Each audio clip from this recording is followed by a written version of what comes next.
Hey, I'm Peach, and this is 3345 for Fabric. I grew up in the GTA, which is the Greater Toronto area.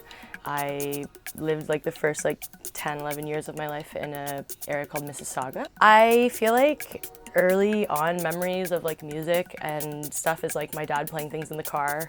He always had a really intense sound system in his car, which I probably looking back on it now was probably blowing out the speakers. No offense, Dad. He used to play a lot of new wave, lots of New Order. He was also really into punk music, so lots of the Ramones. But he was also super into hip hop and whatever was happening at the time. We listened to a lot of radio, and I think that was a lot of my own sort of experiences, top 40 radio, and I used to listen to a lot of R&B and I don't know, emo music when I was growing up. And some of my earlier memories too is my mom playing Andrea Bocelli, also Dido and Sarah McLachlan, which I think is real mom music. Sorry, Mom. I have this really vivid memory of my childhood of my dad playing this song, and it says I eat animals, and I think it's a kind of punk song. Yeah, he's I eat animals, and my brother was jumping around the living room in his underwear, and we were just both going crazy and dancing around to it. And we were both pretty crazy and animated people still, so.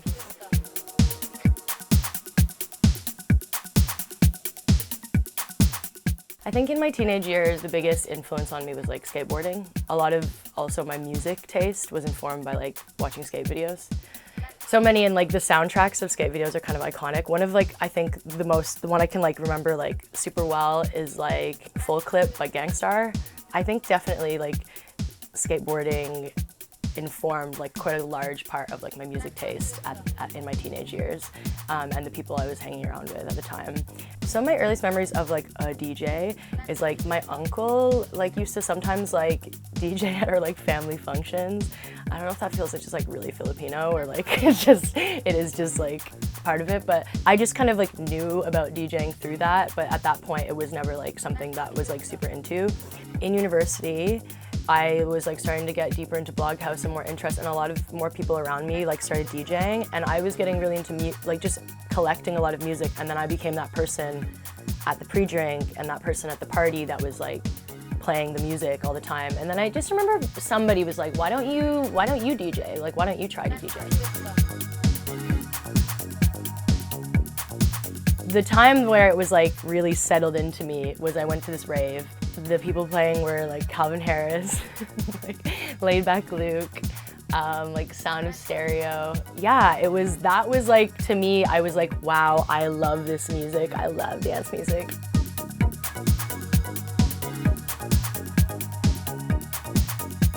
And my first ever slot was opening for Derrick Carter, which was so nerve-wracking. My friend Ryan, who's still one of my best friends to this day, he was look, why don't you come over? I'm starting to order from this place called Hard Wax. I don't know if you've heard of it.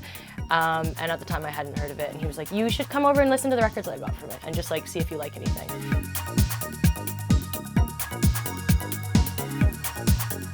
And I remember going over there, and then he was showing me stuff, and I was this is sick. What I remember then is going on Hard Wax on my laptop and putting in an order with him. And that was probably that was probably the first iteration and the moment when Peach began. After that, I think it was months later, I took my first gig again as Peach, later on, after buying all these records and stuff.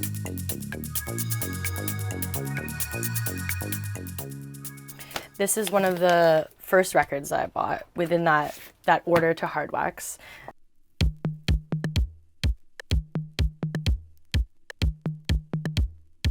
Yeah, so yeah, this is one of the ones that I bought in that Hard Wax order with sprinkles and the Chai Wax record.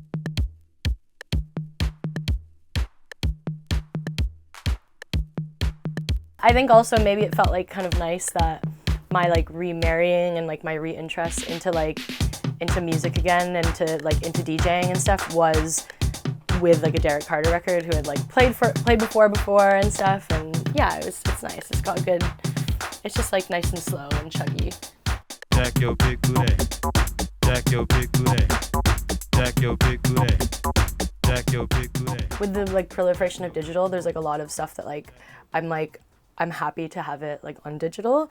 But I don't know, with some labels, like for me, like work is a big one that like I might not buy it on site, but I'm definitely gonna check it out immediately because like it's got like a lot of good things for me. I mean, it's one that I think a lot of people might have gotten confused because I played this in Boiler Room and everyone thought maybe it was me, but it's not. It's just another artist called Peach. How dare they? From '94. Predated me for sure.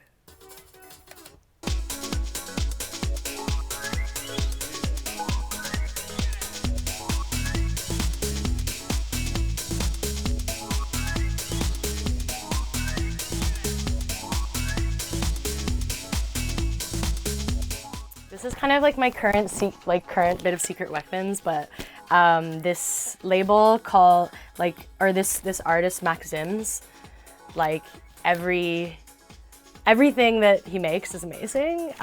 It's kind of from like, I can't remember, I think it's from like the late 90s, which is like usually I'm like not a late 90s girl. Like when I like dig, I'm looking for things that are like before 96, like I love like older stuff, but I've been finding like a lot of like bangers in this sort of like era. So this doesn't really leave my bag right now.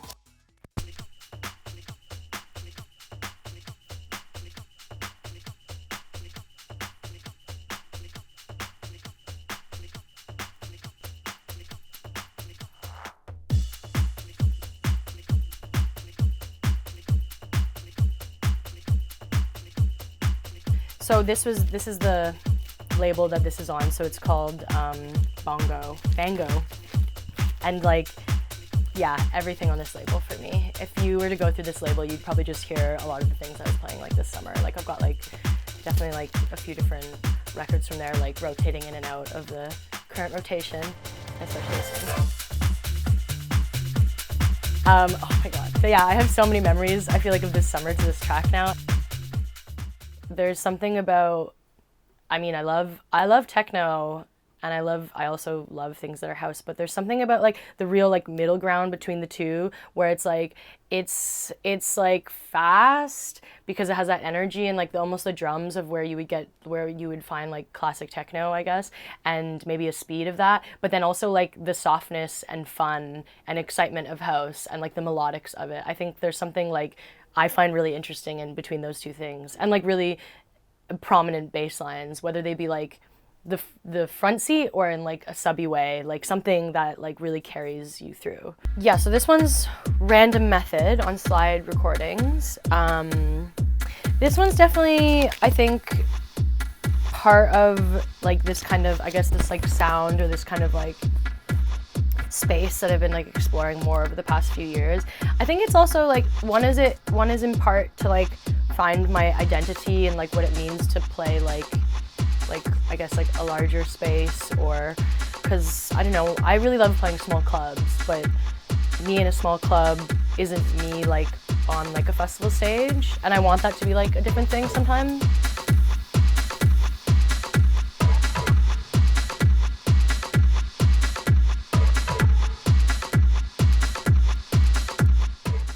It's got this really nice like deeper house one, which I love. I played this on NTS and everyone was like, what is this? Yeah, this one's...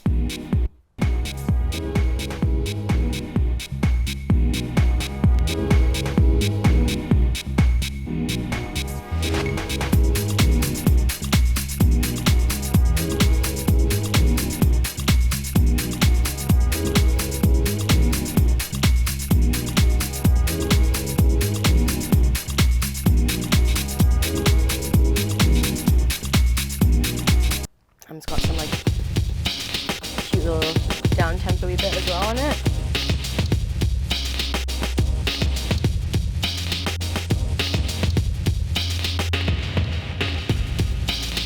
Yeah, this one's called Squelch Factor.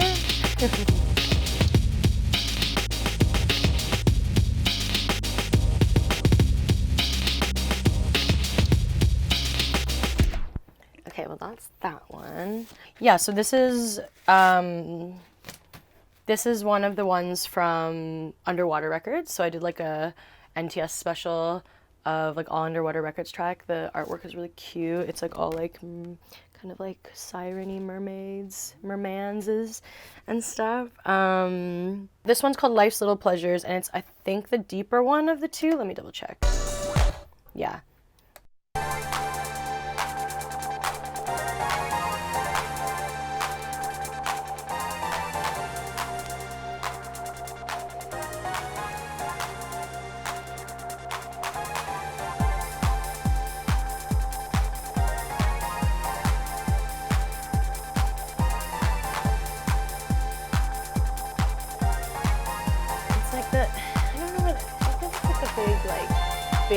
Big minor chords. Big minor chords feel quite epic, especially combined with like a long pad.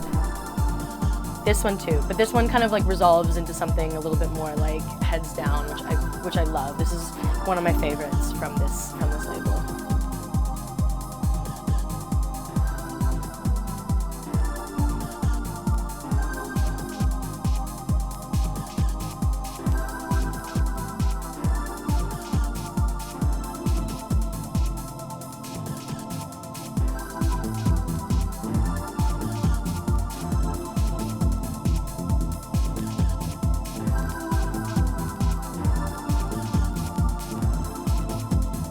There's lots of different things on Fragile, I think, from like down tempo to like quite like, I guess it's kind of like, again, like quite like epic and like drummy stuff. But I love this Fade to Black record. Yeah.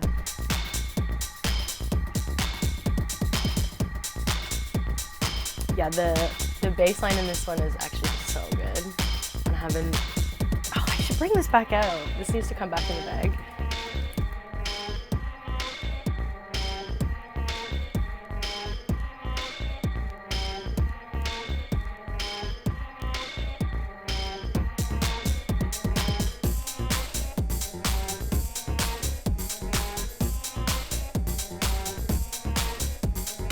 Oh, this one's actually crazy. The bass line in this, it's very like slap bass electric guitar.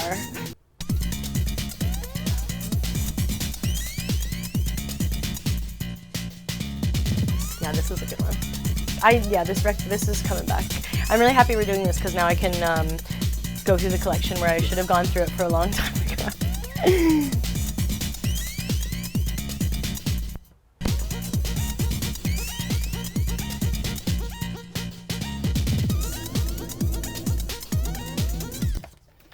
Gets kind of wacky. Okay, this is an Orlando Vorn record called MIDI Merge on Fragile as well. I think this was like maybe one of my introductions to Orlando Vorn. He sounds like he's from Detroit. Yeah. Like all his music sounds really Detroit. All his old music and I mean even his new music. He's got like a Bandcamp running. Check out Orlando Vorn's Bandcamp. He didn't pay me to say that. He actually doesn't know I'm a super fan, so.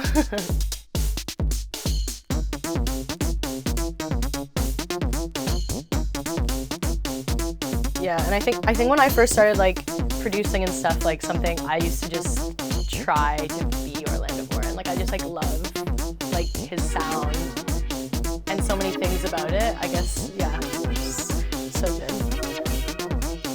Many things, I guess, when you first start writing music, you try to like take inspiration from and stuff. But to me, this is like, we didn't have to play too many Pacific Records ones, but to me, this is like one of my favorite songs, I think, like of all time.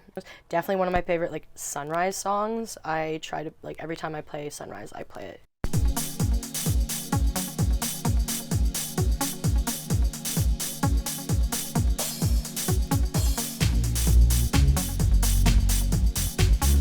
Very, very Sunrise, hands in the air vibe. If anyone's seen me play, like, probably ever in a Sunrise scenario, this has happened, so. But I have this one in digital because I don't like bringing it with me. But it does also have a really long beginning start.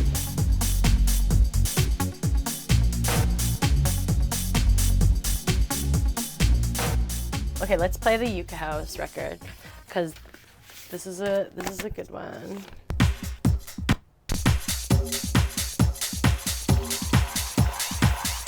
But the drums in it are so good.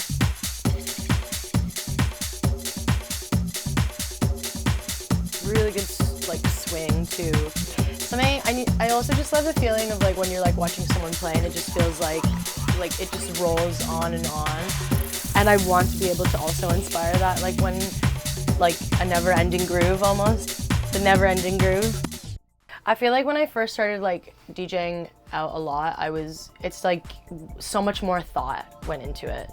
Like, not that I'm not thinking when I'm up there now, but like I'm definitely not overthinking what I'm doing, and when I don't overthink is when I'm having the best time. And I guess that's like also what brought me more into playing records, because like you can get really like deep into it on the CDJs with like loops and with like cue points and like all these different things, and I think there's something really cool about that, and there's a lot of people that use that as a tool. But for me, I found that it actually like stunted a lot of what I was doing. I would get caught, and I still do, in like places where I'm looping something forever and I'm just like, oh my god, like I'm looping this for so long and it's still going, and like just trying to like find things to put together, whereas like you don't have that with records. When I started playing out more vinyl, I could see the way that it had changed my relationship with just playing the way songs play out and the way I bring them in and the way that I take them out. There's something about it that I just like a lot more than sometimes when I'm playing just digital or whatever. It's given me a lot of anxiety, this question, because I'm like, the fire's happening, but like I actually haven't like, in terms of all of my new records, I've been so bad at like putting them into Discogs. I don't know what half of these, like if this just all blew up in smoke, I wouldn't know what half of them were. I think one I would for sure is this, which is just, it's an old Orlando Vaughan one, but it's probably, I feel like it was one that was like a bit pricier, and also it was just one that like, it makes me think of like when I first like fell in love with like this kind of, I don't know, this sound, and started like discovering it more.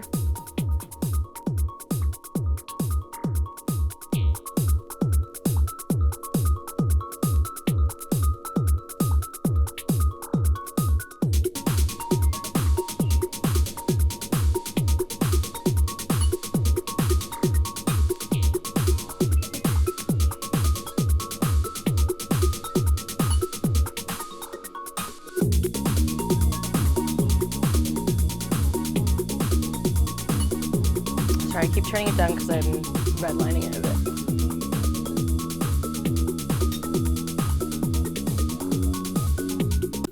But yeah, it's pretty like short, it's pretty tracky, but it just is like, I guess it's like something that is sentimental. And I think it's either this record or this record, but they sit together. But they're from the really old label called Like Mind. Anyways, it's from '94. I have like just like a fun story about this, and I just don't think I'd ever be able to get it again, and it's really expensive online. But when I like kind of first started buying out records again, I realized like how precious these like Mind records are, and like I saw them online and I had them all over my want list, and I was like, I want to own this so badly. But then yeah, I just couldn't afford it, obviously. But then I was on like SoundCloud, and it was right when Like Mind like released like a new one, and I messaged the guy on SoundCloud being like, oh my god, I'm such a huge fan of the label, like I really love this new release as well, but like honestly just like the label was like super inspiring to me, and it's been really important to me in like my DJ journey or whatever. And he was like, oh, which ones do you like? I'll send you them. And I was like, and I thought he meant like digital, like I thought he was gonna like, and he was like, and I was like, oh, I don't know, like, I mean, I love 2, I love 3, and I love 4. Those are like probably my favorite if I really had to choose. And he was like, okay, cool, what's your address? And I was like, oh. And then like weeks later, he sent me Like Mind 02 and 03.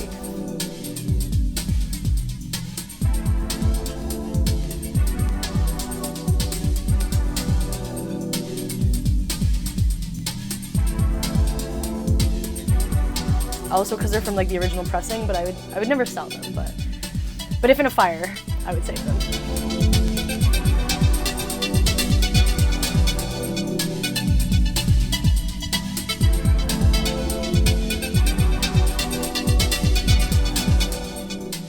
Okay, so this is like the last record well, if I would have found it, I mean, it took me about 25 minutes to find it, which is maybe a red flag. But also, I always play the digital of this. I don't ever bring this out.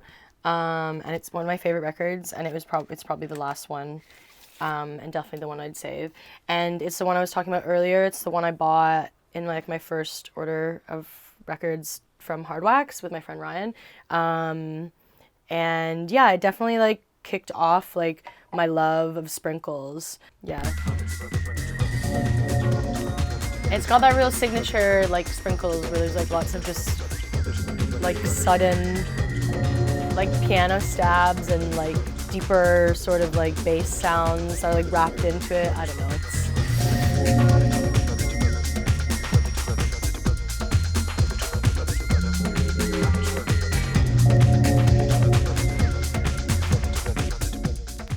But there was this one time where I played after her and she was playing at like somewhere in London, and I feel like there's sometimes when she plays, she's just like trying to like just clear it.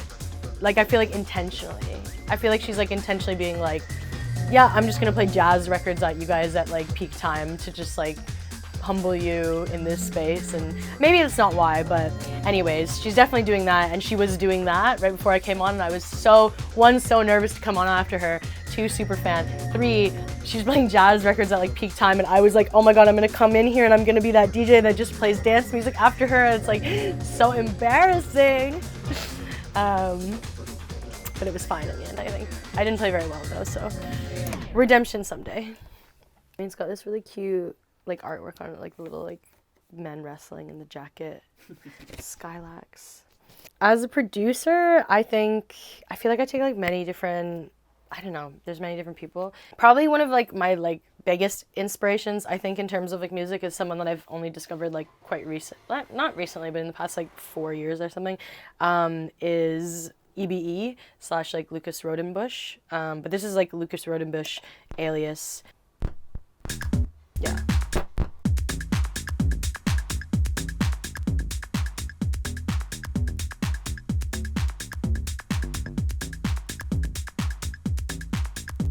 Yeah, they're like under Lucas Rodenbush, but then they also have like, I've got like all of like so many of their like square, that's not the same thing. They've got like so many of those like these kind of things, which I also like took inspiration from my own label, that he just names all of them like square 1, like square 2, square 4, square 3, and like also they're just like kind of like iterations of just like really tracky tracks, but also just like anything. And it's just like it was just like a place, and it inspired me to kind of like do that with my music, because I was like, I should just put this somewhere for myself and kind of have like a thing that allows me to like track what I'm doing. But yeah, this is a Lucas Rodenbush song. I love this song so much. It has a real like dreamy element to it, but pump in.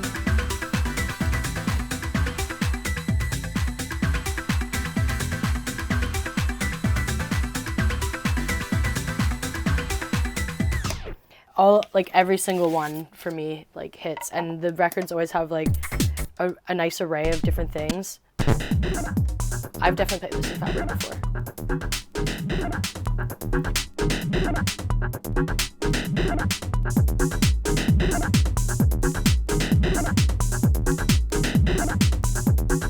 And then they just kind of like develop. They're really tracky, but then some of them are like also a bit more deep.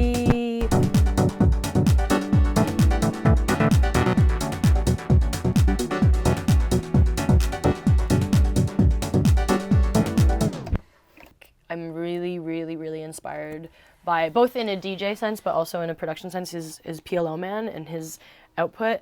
But this is one from his label Acting Press, and just got, I mean, it's very like atmospheric, kind of atmospheric techno, I guess, ambient techno, some might call it.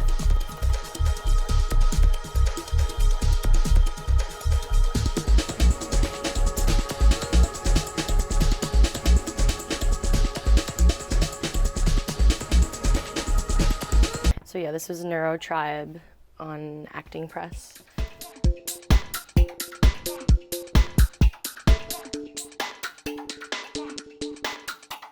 So we're here at Vinyl Pimp in London, and that's because I guess in the past like year or so, like when I've had the time, I've only dug like really in person, in London anyways, here. Like sometimes when I'm touring, I go to different shops. Like I've been to like, I think a repeat I've been to is like Crevette Records in Brussels. I always make time for that. It's amazing. But yeah, in London, this is like the shop that I've been going to the most frequently. And I think I really like the way that it's like organized. I guess the whole point is like they get like a whole collection, and like usually they'll tell me like, hey, like this collection's in, and like Han, who runs it, will be like, this is what's like there. And I guess it's definitely not like, it's not an organized state. Like they just organize it by like generic and non-generic sleeves, and the generic sleeves are the ones that I kind of go through because he told me like, you know, that's where you're gonna find the track setter and the labels that are like, didn't have enough money back in the day to like print sleeves and stuff. So like I end up going through like all of these, like these kind of things, like the white labels here, and you end up with some pretty good stuff and some like independent and like just, yeah, I guess just stuff I've never even clocked on Discogs. But yeah, here is where I've been going in real life.